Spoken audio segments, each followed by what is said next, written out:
Salut à tous, c'est Naginé. Alors aujourd'hui on va faire une petite vidéo d'un concept que j'ai pas encore fait sur ma chaîne et que je voulais faire mais assez partiellement.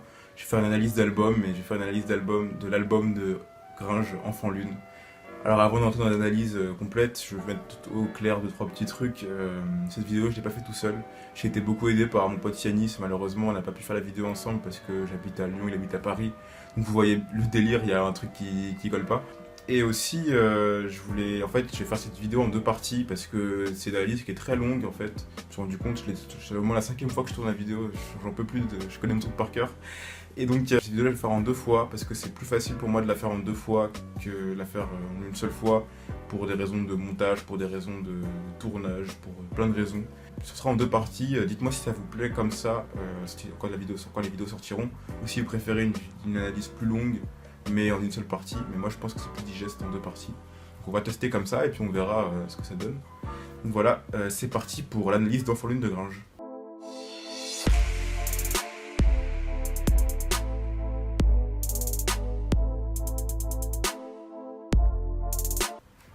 Alors avant de rentrer dans l'analyse complète, en fait, je voulais parler du schéma de l'album, qui en fait c'est un album qui est très structuré.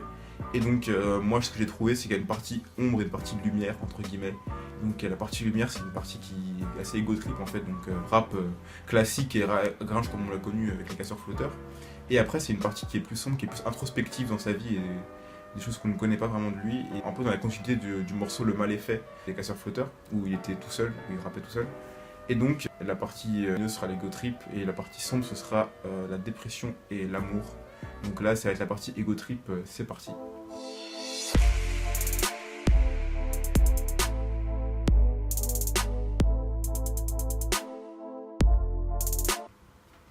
Donc cet album, il y a trois sons Ego Trip, j'appelle ça un peu la trinité Ego Trip, ils se suivent et ils sont successifs et en fait ils sont au début de l'album, juste après deux morceaux qui sont Mémo et Paradis Noir qui eux pour le coup sont un peu plus sombres. Ils cassent le rythme et ils nous font rentrer dans, en fait c'est eux qui nous font vraiment rentrer dans l'album.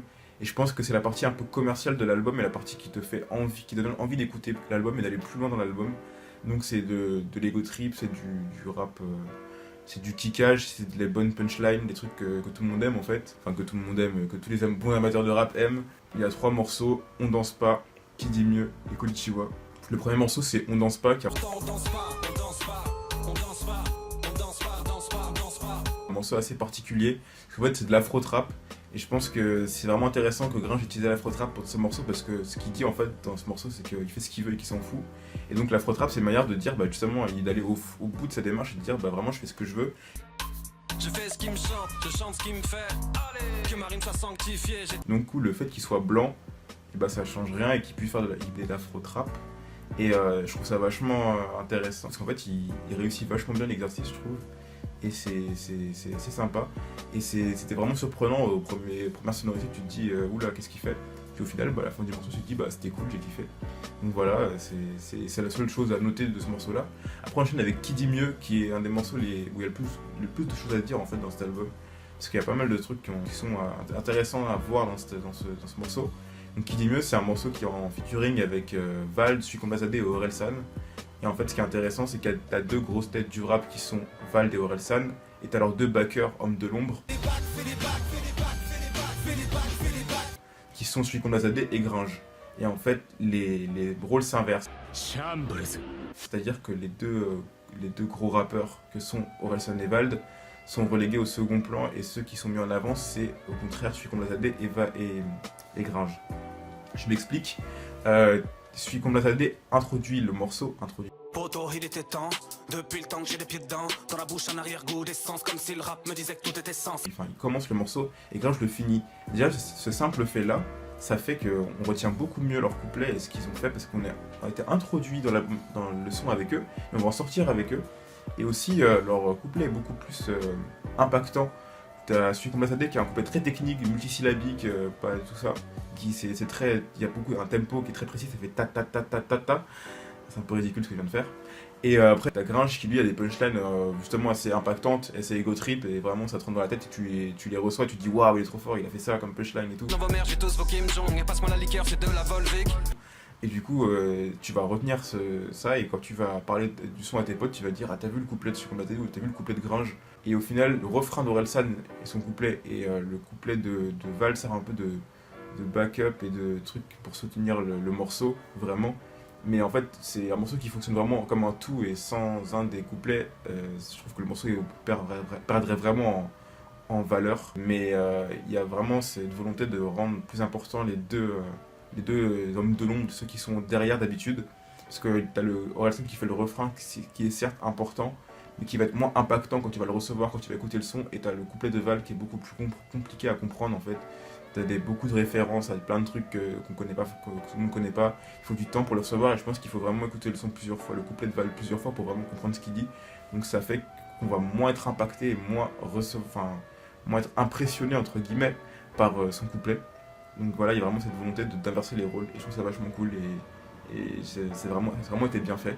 Et on finit la trinité Ego Trip avec Konichiwa, qui est un son où il n'y a pas beaucoup de choses à dire en fait. C'est vraiment un son Ego Trip classique dans la veine des casseurs flotteurs. J'ai connu période de vache maigre, maintenant je veux manger du bœuf de Kobe. Et ce son a fait une chose qui est intéressante, qui est assez drôle en fait, c'est qu'en faisant mes recherches, je me suis un peu perdu sur YouTube. Je suis tombé sur je pense, je suis pas sûr à 100% de ce que je dis, mais je pense que ils ont samplé ça pour mettre le refrain. Et en fait, c'est une chanson d'une meuf suédoise. Et le clip est totalement barré, et je sais pas comment ils ont trouvé ça, mais c'est assez drôle. Et ce qui paraît, c'est pas les premiers à avoir samplé ce truc-là. Donc voilà, c'est la petite anecdote.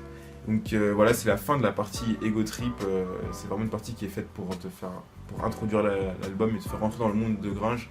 Et ça sert vraiment de transition entre le Gringe des casseurs flotteurs et le Gringe solo. Le Gringe qui va être plus sombre, le Gringe qui va être plus introspectif. Et déjà dans ces sons-là, dans les sons Ego Trip, notamment Qui dit mieux, il y a 2-3 punchlines qui te font réfléchir et qui t'entraînent déjà vers ce côté sombre, vers ce... Beaucoup plus de baisse de rupture qu'on a consommé de nuit de noces. Enfoirés, c'est nous les enfants du divorce. Ouais. Le côté obscur de la force, pour la petite blague, j'étais obligé de la faire. Les couleurs du côté obscur, la force. Et voilà, donc c'est la fin de la partie Ego Trip. Dans quelques jours, je vais poster la partie sombre, la partie que je vous ai teasé, dépression et amour. Donc voilà, merci d'avoir regardé cette vidéo, et merci pour ceux qui regarderont la suivante. Si vous n'êtes pas abonné, abonnez-vous si vous m'aimez bien, si vous aimez bien mon travail, c'est toujours cool. Et n'hésitez pas à mettre un pouce bleu, parce que ça me soutient vachement dans mon travail, ça permet de faire monter la chaîne encore plus. Donc c'est cool aussi, c'est sympa. Voilà, moi je vous dis dans quelques jours du coup pour la prochaine vidéo, pour la suite de l'analyse. C'était Nanginé, à bientôt.